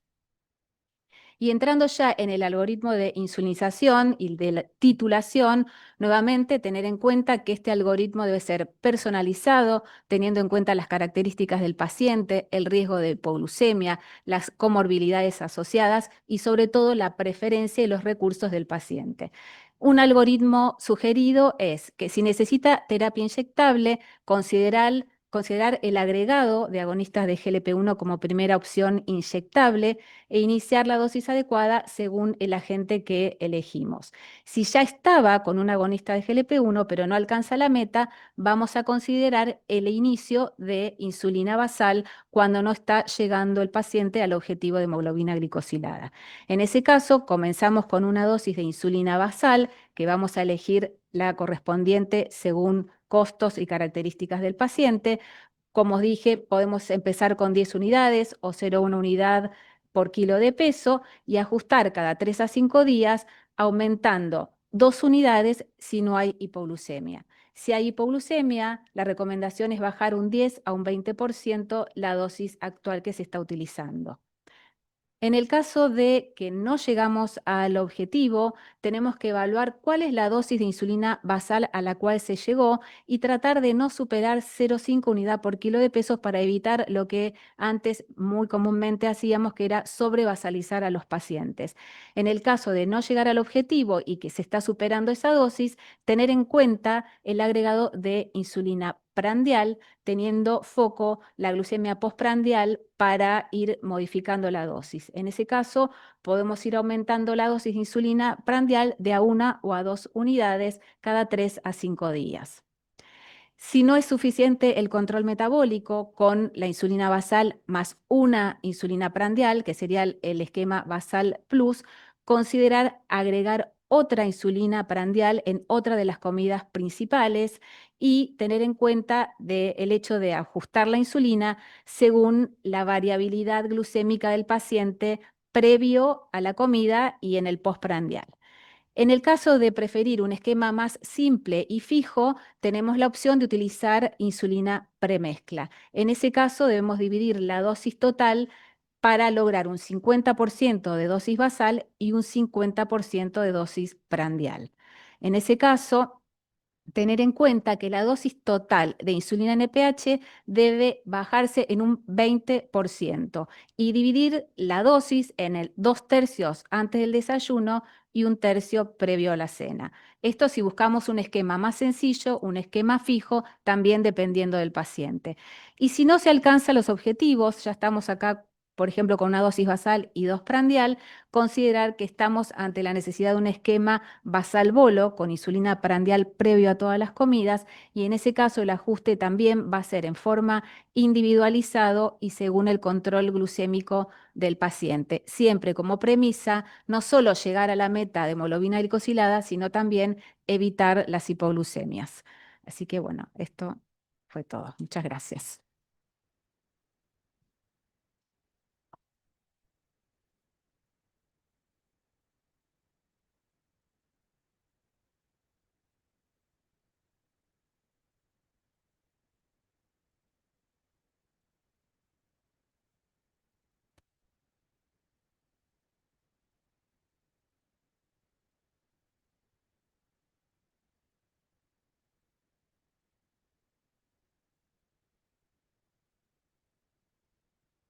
Bueno, vamos a comenzar ahora con cirugía metabólica, que estuvo a cargo mío y de la doctora Carla Muso. Em, y lo primero que cambia, como ustedes ven, es el nombre. Antes hablábamos tal vez de cirugía bariátrica, cirugía para bajar de peso, y actualmente se consensúa que cualquier técnica quirúrgica donde se enfoca una enfermedad metabólica es una cirugía metabólica. Esto ya lo saben y esto sigue igual, son las dos técnicas aceptadas para el tratamiento de las personas con diabetes y simplemente reforzar por qué es la cirugía de bypass gástrico la que realmente es considerada la elección. Fíjense ustedes que tienen mucho más efectos metabólicos comparado con la gastrectomía en manga. Las indicaciones, las opciones en realidad que le podemos nosotros considerar la cirugía metabólica es el tema de una evolución que tenga esa enfermedad de más de 2 años, un índice de masa corporal por encima de 30, una hemoglobina glicosilada por encima de 8, lo cual nos está marcando un inadecuado control glucémico, estando ya esa persona con el tratamiento médico adecuado. Y esto no es para dejar de tener en cuenta, es fundamental que estas cirugías, para que realmente sean seguras, se realicen en un centro que cuenten con personas, con médicos que tienen experiencia en obesidad, en diabetes y sean cirujanos gastrointestinales. De tal forma que entonces los riesgos y los beneficios se van a balancear y seguramente va a ser una muy buena cirugía para ese paciente. No es para cargarlos con resultados, solo para que sepan que esto que está en las guías es para estimularlos a leer estos trabajos, los resultados que tenemos a largo plazo en cuanto a la eficacia en el descenso glucémico es realmente notoria, con una alta tasa de remisión de la enfermedad. Y esto que ustedes ven aquí es una alianza de 4 trabajos, estábamos acostumbrados a ver el Stempate, y lo que se observa, miren ustedes, es un trabajo a 3 años donde hay una reducción en la hemoglobina glicosilada en un 2%. Y al mismo tiempo, como decíamos, tenemos una mucho menos complejidad de tratamiento y mucha mayor tasa de remisión. Si observamos en cuanto a evento cardiovascular, también quise presentarles este trabajo porque a veces cuando uno lo mira y aquí en la diapositiva y no lo ponemos solamente como una frase, nos damos cuenta qué impacto clínico tiene esta cirugía. Sabemos, por supuesto, que cuando valoramos los 3 puntos de MACE clásicos hay una reducción y esto lo sabíamos, pero además si hacemos valorando extendidamente esos puntos de MACE considerando fibrilación auricular, insuficiencia cardíaca y nefropatía, miren ustedes qué avasallantes que son los resultados. Y este estudio también demostró, por supuesto, reducción de la mortalidad cardiovascular en un 50%, pero preferí mostrárselos en esta curva y también para estimularlos a leer el trabajo, incorpora casi 174.000 personas en las cuales se las dividió en tratamiento médico y tratamiento quirúrgico, y la reducción de la mortalidad en el grupo quirúrgico fue del 50%. Y quizás nosotros, si no miramos el subgrupo, pensaríamos que a las personas con diabetes les iba peor. No, a las personas con diabetes tuvieron 9 años más de sobrevida. Pero sí, esto necesita un seguimiento realmente a largo plazo, fundamentalmente en la suplementación de vitaminas y minerales, lo cual va a hacer de esta cirugía una cirugía segura. También valorar las modificaciones que tiene el peso corporal para intervenir prontamente, monitorear las enfermedades que puedan estar asociadas a la obesidad y en ese caso tratarlas oportunamente, y lo que es sumamente importante, el tema de las complicaciones. Las personas con diabetes no tienen más complicaciones que las personas que se operan y no tienen diabetes, y si comparamos las dos técnicas quirúrgicas, el nivel de complicaciones es similar. A largo plazo, cuáles son nuestros temores? Bueno, sí, por supuesto, déficits nutricionales, y tenemos que seguirlos por ese motivo y aconsejar la suplementación. Desde el punto de vista quirúrgico, las estenosis de las anastomosis y las hernias, por eso hablamos de que el cirujano tiene que estar también en seguimiento en el equipo y estar alertas frente a desórdenes emocionales. Por eso este abordaje es interdisciplinario. Y ya para finalizar, las recomendaciones es para aquellas personas que presenten un índice de masa corporal mayor o igual a 40, sin importar su control glucémico, o sea, aunque tenga un control glucémico adecuado, o bien un índice de masa corporal entre 35 y 39,9, que tengan una hiperglucemia persistente a pesar de estar con el tratamiento médico adecuado. Pero cuando también lo tenemos que considerar en base a lo que vimos, cuando existe un índice de masa corporal entre 35 y 39,9, con un mal control metabólico a pesar del tratamiento oportuno, perdón, con un buen control metabólico, y en aquellos con un índice de masa corporal entre 30 y 34,9 que tienen un mal control metabólico de manera persistente. Esto lo hemos aprendido en ensayos controlados que nos mostraron la eficacia sobre el control glucémico y en grandes estudios de cohortes observacionales donde vimos la reducción en factores de riesgo, en evento cardiovascular, en complicaciones microvasculares, en muerte y en cáncer. De tal manera entonces que, si tengo que cerrar, lo que les diría es que la cirugía metabólica se consolida en una intervención realmente beneficiosa y fundamentalmente apuntando a que mejora la sobrevida de nuestros pacientes y la calidad de vida. Muchas gracias.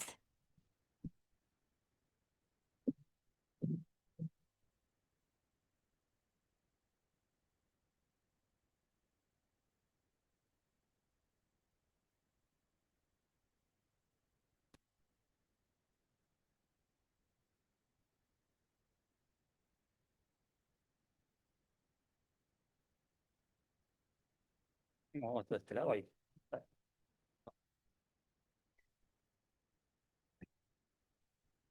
Olivo, César.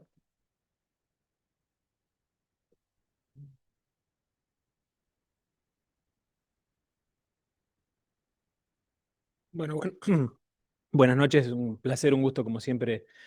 Primero que nos hayan elegido para participar en las guías y para presentarlas hoy acá, así que bueno, es un gusto, un placer trabajar con el grupo que hemos trabajado.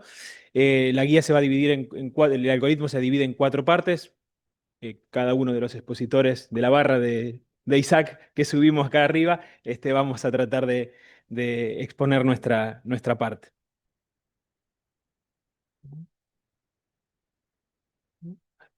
Bueno, ahí está el algoritmo que en detenimiento vamos a disecar un poquito, ¿sí? La primera parte, que es la que voy a hablar yo, es de la evaluación inicial, que en el aeropuerto camino al Congreso Argentino de Diabetes 2024 con Hugo y con María, que nos cruzamos, nos pareció importante incorporarla, porque en general las guías o los algoritmos de tratamiento de diabetes 2 arrancan con la parte que muy bien van a conversar mis compañeros, pero inicialmente nosotros tenemos que definir el tipo de diabetes que tiene nuestro paciente, y que es muy importante porque quizás muchos de los que estemos aquí hoy tenemos bastante claro quién puede tener diabetes 2 y quién puede tener otras formas de diabetes, y en el adulto a veces eso se complica, y para brindarle un panorama inicial a médicos que quizás no sean especialistas, bueno, nos pareció importante poner esta parte en el algoritmo para pasar a la siguiente parte más taquillera, digamos, ¿sí? Y bueno, quizás nosotros tenemos un paciente con un fenotipo clásico de diabetes de tipo 2, un adulto con obesidad central, con insulinoresistencia, con hiperglucemia que muchas veces está asintomático, con hiperglucemia progresiva y que en general no tiene o no requiere insulina al comienzo de su enfermedad, que es muchos de los pacientes que podemos llegar a ver. Bueno, si esta respuesta es sí, le van a explicar brillantemente a mis compañeros qué van a hacer. Pero yo, digamos, me voy a correr y me voy a salir y voy a hablarles de lo que no estaba en el foco de la charla de hoy, que es qué vamos a hacer con quienes no pensamos que tienen diabetes de tipo 2, someramente y a grandes rasgos, principalmente de aquellas personas entre los 20 y los 40 años, que son muchas veces los más difíciles de diagnosticar el tipo de diabetes. Bueno, uno puede pensar en un paciente que no tiene obesidad, que tiene hiperglucemias progresivas y más severas, que tiene antecedentes personales o familiares de enfermedades autoinmunes. Bueno, quizás sospechar diabetes autoinmune del adulto, solicitar autoanticuerpos como el antigado en primera instancia y el péptido C para eventualmente considerar mayormente la insulinoterapia, que si uno la pensara en la clásica diabetes de tipo 2, considerar eventualmente el agregado o no de inhibidores de PP4, como bien dijo Alicia anteriormente, precaución, como estos pacientes posiblemente sean más insulinopénicos, la utilización de inhibidores de SGLT2, y como bien dijo Gustavo, tratar de evitar las sulfonilureas en este caso. Posiblemente este algoritmo o en esta parte quede un poco corta, porque quizás uno deba intensificar la búsqueda de los diferentes fenotipos de diabetes autoinmune, pero nos pareció que quizás ponerlo en el algoritmo iba a ensuciar un poco más el objetivo principal del algoritmo, que es el tratamiento de la diabetes de tipo 2. Quizás para una segunda instancia en algún momento salga algo de esto. Y en otras circunstancias pueden ser adultos jóvenes con autoinmunidad contra célula beta negativa, con antecedentes familiares de diabetes y con péptido C dosable, quizás sospechar diabetes monogénica, MODI, pedir el estudio genético, y en este caso nos podría también ayudar a personalizar los tratamientos, porque MODI-glucoquinasa no va a requerir fármacos, salvo en el embarazo o situaciones especiales. MODI 1 y MODI 3 van a requerir bajas dosis de sulfonilureas, como dijo Gustavo, y en general los restantes MODI requerirán insulinoterapia. Esta parte del algoritmo, digamos, este corrimiento o este escape del algoritmo, no es poco importante, si bien lo siguiente va a ser más importante, pero quizás hasta el 10% de las personas que debutan con diabetes en el adulto cumplan estos requisitos y tengan que salir del algoritmo clásico de tratamiento de la diabetes 2. Así que bueno, le dejo a Isaac para que continúe. Bueno, buenas noches. Gracias a la sociedad por permitirme estar acá un poco de colado. No me echaron ellos, pero yo aprovechando que la carta inicial de Carla decía que todos podíamos opinar sobre el algoritmo, di algunas opiniones sobre el algoritmo y entonces debe haber sido por eso que Gaby me dijo si yo quería integrar la presentación. Esto lo aclaro, porque en realidad los que armaron todo esto con alguna pequeña adenda mía fueron ellos. Así que gracias a ustedes por esto. Bueno, yo voy a tomar algo que desarrolló absolutamente Graciela, con la que tuvimos varias reuniones presenciales y otras virtuales, porque el área de metformina, que es la que voy a tomar, es la que pudimos, como ella señaló, en base a evidencias que no mostró, pero que están en todas en la bibliografía, ver cómo reubicábamos en relación al algoritmo previo la situación de metformina, y yo preferí tomar de la publicación online ese pedacito que señalaba antes. Y voy a ser muy breve porque después de que decidimos que no alcanza el enfoque integral de bienestar en diabetes mellitus tipo 2, exclusivamente toca el momento de la farmacoterapia y plantea el algoritmo, a mi modo de ver claramente, como lo señalaba Graciela en su exposición, que la metformina es el primer escalón farmacológico asociado a lo que antes limitadamente llamábamos cambios de estilo de vida. Perdón, siempre, ya sea en monoterapia o asociado, según el fenotipo que presenta el paciente, que puede determinar que esa monoterapia sea una biterapia inicial. Eh, y esto es bastante claro, a mi modo de ver, en el algoritmo y tiene que ver, en primer término, porque tiene una reducción glucémica que es independiente, fíjense en la derecha, de la presencia de obesidad o no, y que no tiene riesgo hipoglucémico. Rescaté, hablando de lo que charlábamos un poco, un metaanálisis del año 21 en una revista francesa que se agregará en futuras eh, ediciones de la guía, que en monoterapia en pacientes naif la eficacia es de 1,32 de descenso de hemoglobina glucosilada.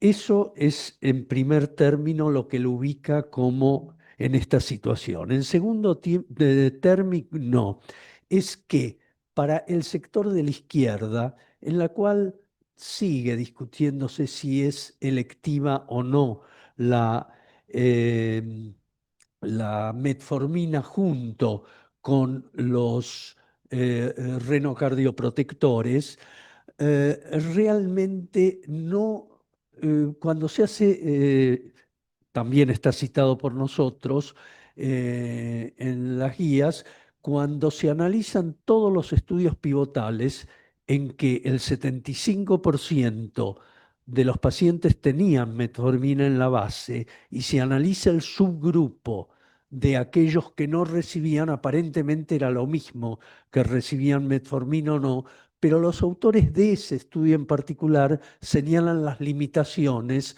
del estudio de subgrupos. Es decir, que nos parece que además de que son mecanismos diferentes y aditivos a los inhibidores de agonistas del receptor y a los inhibidores del cotransporte sodio-glucosa, no hay datos demasiado claros para excluir la droga, que es lo que se señala en este tercer punto. Así que con esta brevísima introducción creo que estamos para que Hugo siga.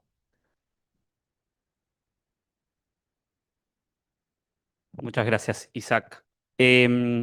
Bueno, fíjense entonces, primero recorrimos en el algoritmo de manejo, primero este contexto, ¿no? Este es un algoritmo para el manejo de la hiperglucemia de los pacientes con diabetes tipo 2. No desconocemos todo el resto de las cosas que tenemos que hacer por nuestros pacientes con diabetes tipo 2, como manejar el control de la presión arterial, los lípidos, etcétera. Inclusive fármacos que son nefroprotectores, pero que no tienen impacto en glucemia como finerenona. Todo eso se escapa del objetivo de esto, que es presentar un algoritmo actualizado del manejo de la hiperglucemia de nuestros pacientes con diabetes tipo 2. Así que repasamos primero con Ale que hagamos un correcto diagnóstico, que estamos en presencia de un verdadero paciente con diabetes tipo 2.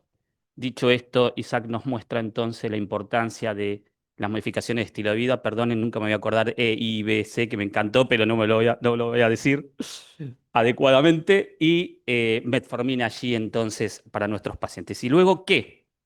Y luego nos preguntamos si nuestro paciente tiene enfermedad cardiovascular aterosclerótica o alto riesgo para el mismo, insuficiencia cardíaca o enfermedad renal crónica. Porque si tiene estas condiciones, más allá de si toleró o no toleró metformina, la dosis, etcétera, o si no lo pudimos dar porque estaba contraindicado, independientemente además del control metabólico que alcanzaron nuestros pacientes, debemos pensar en los clásicos, ya digo clásicos, pues hace años que estamos hablando de esto, fármacos cardionefroprotectores. Así que vamos entonces a esa segunda parte hicimos un correcto diagnóstico de diabetes 2, iniciamos EIBC o modificación de estilo de vida, metformina y entonces preguntamos si nuestro paciente cumple con alguno de estos criterios.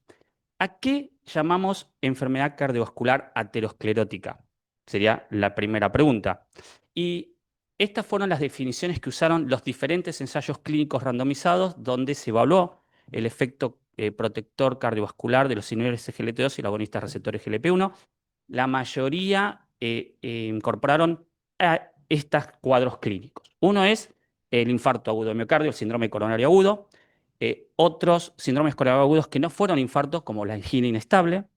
Otros síndromes coronarios crónicos, como así lo llamamos ahora, donde se engloba la angina crónico estable o pacientes que tienen isquemia sin angina, o sea, isquemia silente en una prueba funcional. Eso también es un paciente con enfermedad cardiovascular aterosclerótica, aquel paciente asintomático sin infarto que le hacemos una prueba funcional y da isquemia en esa prueba. Esos pacientes son pacientes que se involucran en y que fueron involucrados en los ensayos clínicos con inhibidores SGLT2 y agonistas receptores GLP-1. Además, los pacientes con accidente cerebrovascular, accidentes isquémicos transitorios, revascularización coronaria, revascularización vascular o amputación de causa vascular. Esto para que todos, es una medio verdad de perogrullo, pero para que todos estemos de acuerdo a qué definimos cuando hablamos de enfermedad cardiovascular aterosclerótica. ¿Y a qué definimos, y acá puede ser mucho más conflictivo, a qué definimos a un paciente con alto riesgo para enfermedad cardiovascular aterosclerótica? Y nuevamente nos limitamos a los criterios que utilizaron los ensayos clínicos que validaron estos fármacos cardionefroprotectores. Varían de uno a otro, pero más o menos todos cumplen esta definición, que es aquellos pacientes mayores de 55 años con diabetes 2, que además tienen 2 o más factores de riesgo cardiovascular adicional, que son aquellos aquí citados: obesidad, hipertensión, tabaquismo, dilipemia o albuminuria elevada. Bien, si nuestro paciente cumple entonces estos criterios, independientemente de la tolerancia a la metformina o no, de la dosis, etcétera, independientemente de la hemoglobina glicosilada, si nuestros pacientes cumplen con alguno de estos criterios, se sugiere incorporar estos fármacos protectores, ya sean agonistas receptores GLP-1 o inhibidores de SGLT2. Y si incorporando alguno de estos dos fármacos más metformina, nuestros pacientes no alcanzan el objetivo de glicosilada propuesto, entonces el algoritmo sugiere combinar, de ser posible, ambos fármacos. Fíjense que también figura pioglitazona porque consideramos que puede ser una alternativa válida en pacientes seleccionados, sobre todo en aquellos que han tenido accidente cerebrovascular. Hay trabajos como presentó Gustavo sobre el impacto de la glitazonas en subgrupos de pacientes que ya tuvieron ACV para evitar ACV recurrentes, siempre y cuando no tenga además alto riesgo para tener insuficiencia cardíaca, porque eso sería una contraindicación relativa. Así que ahí es donde está el juego de utilizar o no utilizar pioglitazona. Bien, dicho esto, pasemos al otro, insuficiencia cardíaca. Ya se habló. Esto es, sea con fracción de eyección preservada, sea con fracción de eyección reducida, es decir, mejor dicho, independientemente de la fracción de eyección. Pero después el otro concepto es cursando un cuadro de insuficiencia cardíaca o con un antecedente previo de haber tenido un cuadro de insuficiencia cardíaca. Con cualquiera de estos criterios, entonces, la propuesta es utilizar inhibidores SGLT2, insistimos, independientemente de su control metabólico previo alcanzado. Supongamos que incorporamos, ya tiene metformina, tiene inhibidores SGLT2, nuestro paciente no está adecuadamente controlado y si además tiene sobrepeso o obesidad, consideramos que la combinación con agonistas receptores GLP-1 más inhibidores SGLT2 es una propuesta muy válida. Recordamos nuevamente que en este subgrupo de pacientes no utilizar glitazonas y evitar utilizar sasagliptina por esta observación de incremento de internación por IC en el estudio SABOR con sasagliptina. Bien, y si nuestro paciente tiene enfermedad renal crónica, que definimos, como ustedes conocen muy bien, por filtrado menos de 60 o por la relación albuminuria-creatininuria mayor a 30, si nuestro paciente cumple con ese criterio, entonces, además de modificación de estilo de vida, metformina, si se puede utilizar por su filtrado, es la utilización de los inhibidores de SGLT2 y si esto no se tolera o está contraindicado, agonistas de receptor de GLP-1 y si no logra un buen control, asociar ambos grupos farmacológicos. Dicho esto, entonces, pasamos a identificar nuestro paciente, primer step, metformina, modificación de estilo de vida. Segunda parte, nos preguntamos si tiene antecedentes de enfermedad cardiovascular o alto riesgo, insuficiencia cardíaca con enfermedad renal. Y si esto no se cumple, entonces pasamos a la parte final del algoritmo que nos lo va a presentar María.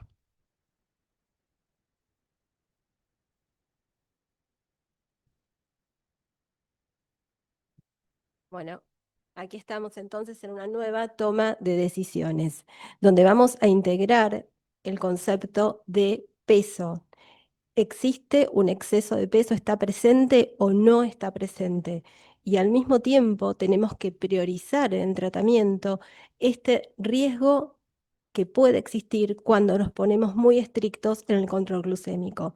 Y la última parte, que es la que ustedes ven como las herramientas del semáforo, donde vamos a tratar de dar una escalada del tratamiento que va a depender no solo del nivel, que cuán lejos estamos del objetivo, sino también de la clínica de esa persona.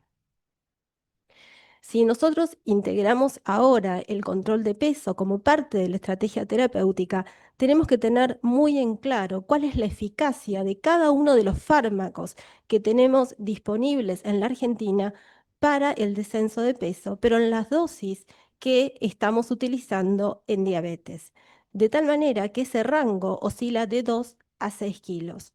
Establecido de esta manera, podemos tener fármacos, por supuesto, de muy alta eficacia, porque logran un descenso de peso entre 4 a 6 kilos, fármacos de alta eficacia, porque logran un descenso entre 3 a 3,5 kilos, como liraglutide y dulaglutide, o fármacos de eficacia intermedia, como los inhibidores de CGLT2, que logran un descenso de peso entre 2 a 3 kilos. Y no podemos dejar de mencionar que los inhibidores de DPP4 tienen un efecto neutro sobre el peso. Si queremos optimizar el tratamiento, en ese caso tenemos que valorar 3 ejes fundamentales: el control glucémico, el riesgo de hipoglucemia y la fragilidad. Cuando nos basamos en control glucémico, lo estaremos midiendo a través de hemoglobina glicosilada. Cuando consideramos un fármaco que tiene muy alta eficacia, cuando logra una reducción de la hemoglobina glicosilada superior a 1,5. Si en cambio es inferior a ese valor, entre 1 y 1,5, hablamos de fármacos de eficacia alta, como inhibidores de CGLT2, sulfonilureas, glitazonas y por supuesto que la metformina, que no está incluida aquí porque ya el paciente seguramente la tiene en esta parte del algoritmo. Y de eficacia intermedia, porque logra una reducción en la hemoglobina glicosilada entre 0,5, 0,8, 1%, que son los inhibidores de DPP4. Ahora, ¿qué ocurre si nos encontramos frente a una persona que tiene alto riesgo de hipoglucemia o bien se encuentra dentro de una población vulnerable o es un adulto mayor frágil? En ese caso, la droga más segura va a ser un inhibidor de DPP4. Siempre el control glucémico tiene que ser seguro y eficaz. Por eso, la primer droga que elegimos es la metformina por su alto nivel de eficacia y por su seguridad. Pero al mismo tiempo, el objetivo al que queremos llegar no es el mismo para todas las personas. Por eso tenemos que fijar cuál es nuestro objetivo. En base a eso, si el objetivo que nos dista de llegar es menor a 0,5 en esa llegada a la hemoglobina glicosilada, seguramente elegiremos un solo fármaco. Pero si en cambio estamos más lejos o el nivel de hemoglobina glicosilada oscila entre 7,5 y 10, vamos a necesitar una terapia dual o una terapia combinada, o quizás elegir algún fármaco que tenga alta o muy alta eficacia. Pero ¿qué ocurre si la hemoglobina glicosilada está por encima de 10? En ese caso, tenemos que evaluar clínicamente a nuestro paciente. Si un paciente tiene síntomas catabólicos, seguramente la indicación es insulinoterapia. Si no lo tiene, en ese caso sí podríamos pensar en utilizar una medicación inyectable como un análogo de GLP-1 o bien una combinación, como vimos, de análogo de GLP-1 junto con insulina. Todo este proceso es un proceso dinámico y si volvemos al inicio del algoritmo, decía que debemos controlar reiteradamente cómo es la evolución de ese paciente, que puede sumar enfermedades, que puede cambiar su situación, con lo cual podemos complejizar o descomplejizar el tratamiento. Llegamos entonces al final y lo que sí les quiero contar que cada paso de este algoritmo fue pensado, analizado, consensuado por todo este equipo. Así que fue un honor trabajar con todos ustedes y aquí están las guías disponibles, por supuesto, para aplicar.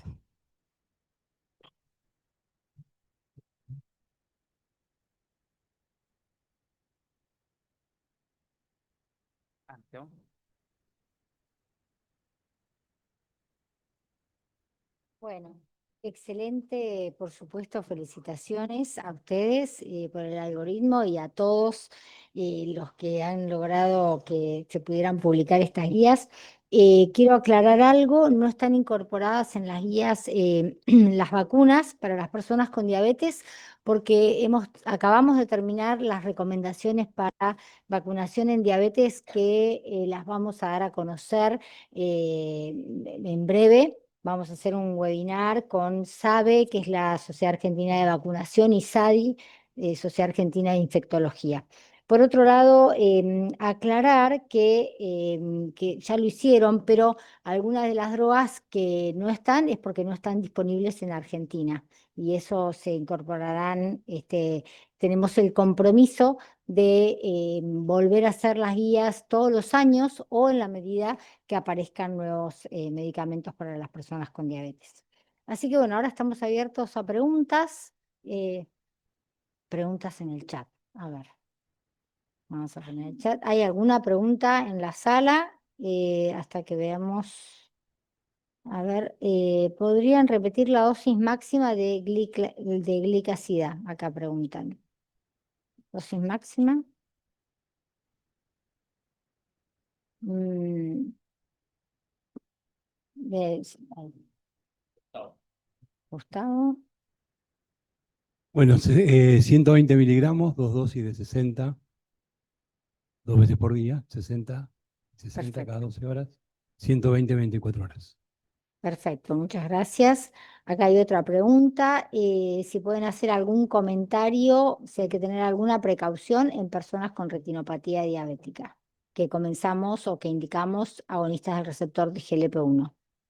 Cristina. Pusimos en las guías alguna mención con respecto a que la única evidencia era el descenso glucémico rápido, que era lo único que teníamos evidencia hasta el momento, pero no se mencionó porque en el momento que hicimos las guías no había nada con respecto a esto que está circulando ahora, que no está relacionado con retinopatía, así que no lo mencionamos tampoco. Sí mencionamos con respecto a la caída brusca de la glucemia, que podía ser la causa del aumento de la retina, que ahora hay evidencia de que probablemente sea protector desde el punto de vista de retinopatía diabética vascularmente hablando. Creo que es algo que vamos a incorporar en la nueva revisión que vamos a hacer este año para publicar el año que viene. Acá hay acá un comentario y una pregunta del doctor Guillermo Dieuseide que dice: la insuficiencia cardíaca con FEI preservada es habitualmente subdiagnosticada en el paciente diabético con obesidad. ¿Cuál es la razón por la que la nueva resolución de medicación de las autoridades solo habilita el uso de inhibidores SGLT2 con FEI menor de 40, o sea, reducida? La recomendación sale el año pasado, el nivel de los metodólogos no había evidencia en ese momento y está la nueva pregunta pico, porque es por método Gray, está la pregunta pico para la nueva reunión de la comisión junto con los GLP-1. Perfecto. Gracias, Silvia. ¿Y hasta qué clearance usan inhibidores SGLT2? La doctora Alicia Elbert. Sí, ya lo dijo Gustavo. Hasta 20 y una vez que se lo colocó. No, dice que no se escucha.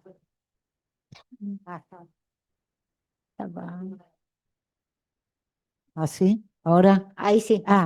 Listo, hasta 20 y si viene el paciente antes puede estar usado hasta diálisis. O sea, Bien. incorporar hasta 20 y continuar hasta diálisis. Perfecto. ¿Hay alguna relación entre dapagliflozina y alteración del nervio óptico? Que yo sepa, no. Si alguno sabe, que conteste. Sí, yo la verdad es que no. Bueno, parece que no. Yo no veo más preguntas. ¿Puede ser que no haya más? Yo quizás, perdón. Ah, ¿Más arriba? Ah, metformina y cirrosis. Metformina y cirrosis. La situación de cirrosis sería una contraindicación formal debido a una insuficiencia hepática muy avanzada, ¿no? Es un paciente que requiere insulina, básicamente. Bueno, Si yo la creo requiere. que Graciela, te hago una pregunta. Que aclares cómo se pone la vitamina B12, hasta qué dosis uno debería llenarlo al paciente, porque es algo que veo mucha falencia en ese sentido. Y si conviene darla oral o sublingual. La evaluación se aconseja de hacerla si uno viene, digamos, controlando a su paciente una vez por año y con eso sería suficiente. Yo tengo experiencia con la administración oral sin ningún tipo de inconveniente y lo que intento es tratar de llenar los depósitos y después hacer las evaluaciones periódicas. Fundamentalmente a mí me impacta el hecho de la hipovitaminosis en aquellos pacientes que pueden presentar sintomatología neuropática. Y ese sería un argumento como para tener también presente. Pero a veces el paciente es totalmente asintomático y uno tiene que hacer la evaluación periódica. Dentro del rango de la normalidad, del medio para arriba. ¿Mm? Bien, perfecto, gracias. Graciela, Alicia, ¿en etapa de diálisis se puede seguir usando inhibidores de SGLT2? No hay ningún trabajo científico en diálisis ni en trasplante. Te digo lo que está sucediendo ahora, porque en diálisis no va a haber estudios hechos, porque es lo lógico, digamos, que nadie va a hacer ese estudio, por lo menos creo yo. A veces en pacientes, esto es opinión, no hay ninguna evidencia absoluta de ningún trabajo. Hay algunos trabajos muy chicos, pero eso no es evidencia médica. Nosotros, algunos pacientes que han tenido insuficiencia cardíaca previa y vienen con el CGLT2, lo hemos dejado. Si eso los mejora o no, no tengo respuesta, pero lo hemos dejado. Bien.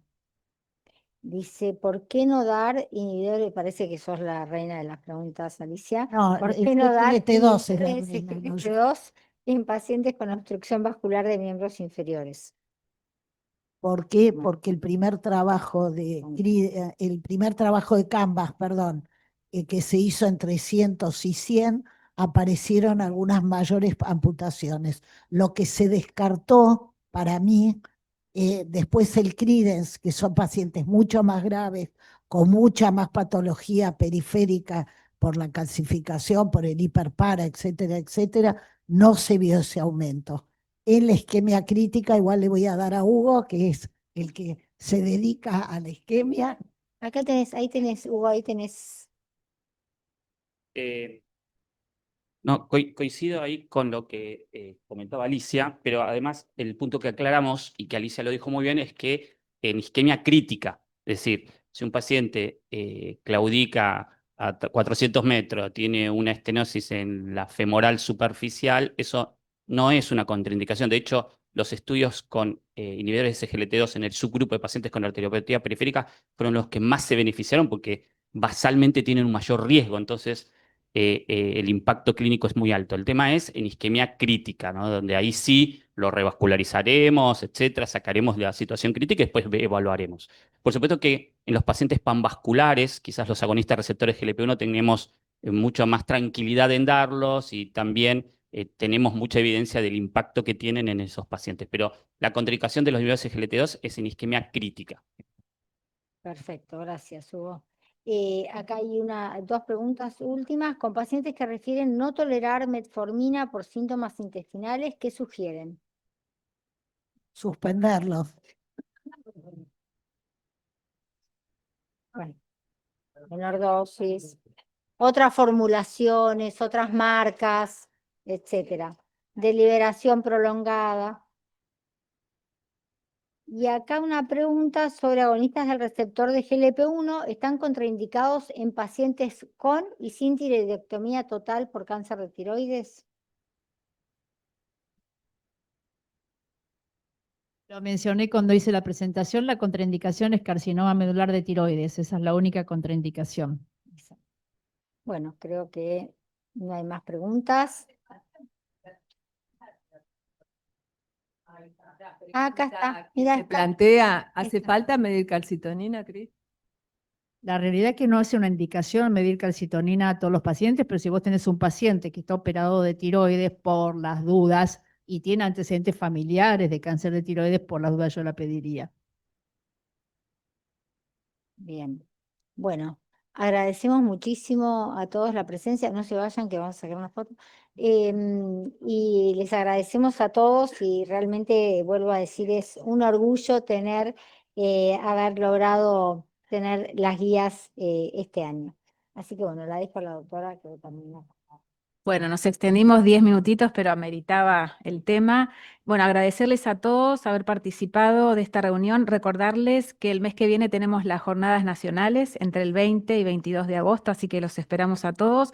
Agradecemos además del público presente y virtual a los laboratorios que auspiciaron, que los voy a mencionar: Abbott, Adium, Cellnova, Denver, Elea, Montpellier, Novo Nordisk, Roche, Roemers, Sanofi y Temis Lostaló.